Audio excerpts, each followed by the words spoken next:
Hello everyone, welcome to Kumari's Kids channel. Today's story is going to be The Sleeping Beauty.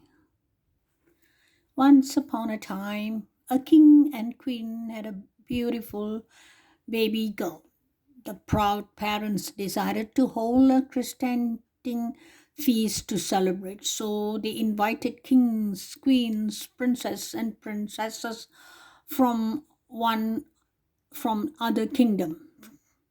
Five good fairies lived in the kingdom, and the king wanted them to be grandmothers to their daughter.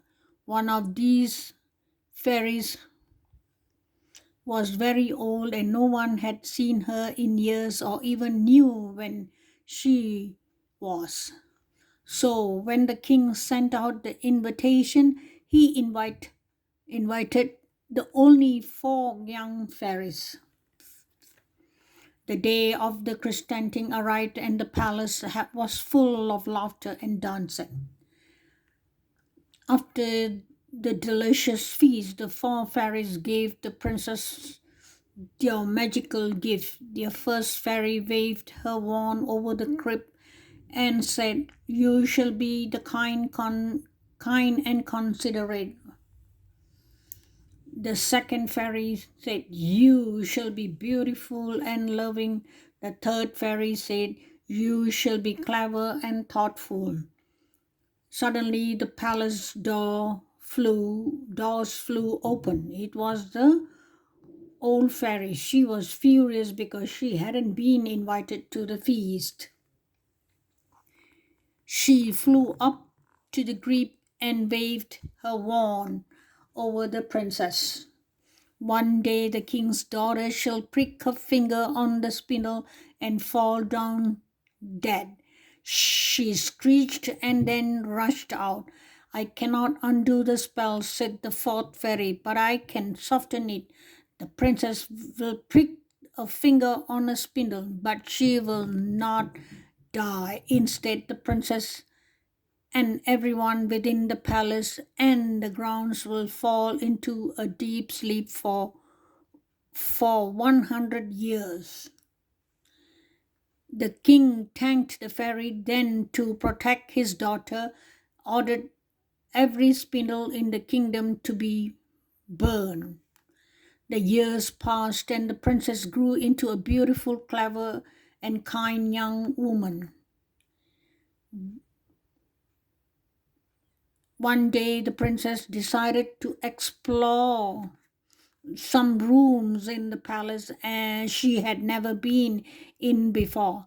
After a while, she came to the little door at the top of a tall tower. Inside, there was an old woman working at her spinning wheel. The princess didn't know that the woman was really the old fairy in disguise. "What are you doing?" the princess asked curiously. "I'm spinning thread, dear," replied the woman. "Can I try?" asked the princess. No sooner had she touched the spindle than she pricked her finger and fell into deep sleep.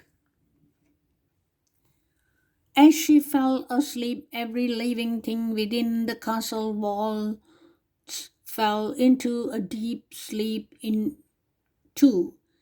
At this At time passed, a hedge of thorns sprang up around the palace. It grew higher and thicker every year until only the tallest towers could be seen above it. The story of the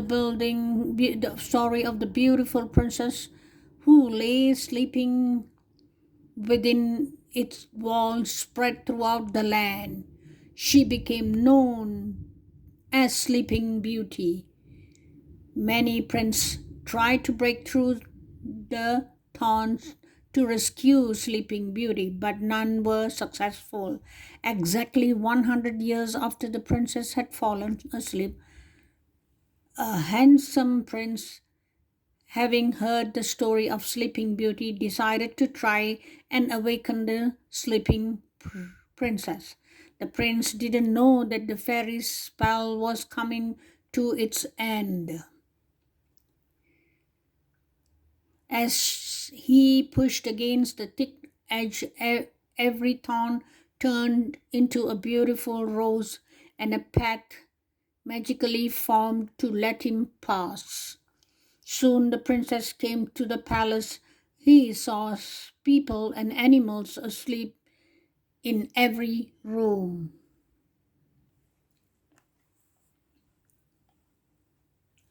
At last, he found the tiny room in the tower where Sleeping Beauty lay. He kissed her gently.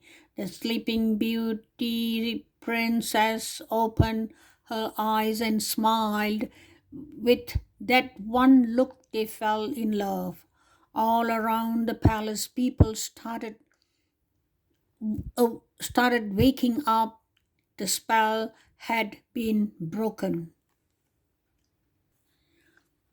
The king called for a huge wedding feast to be prepared, and this time he invited every person and fairy in the entire kingdom. Sleeping Beauty married a handsome prince, and they lived happily ever after. Thank you for watching. I'll see you guys in the next storytelling. Bye.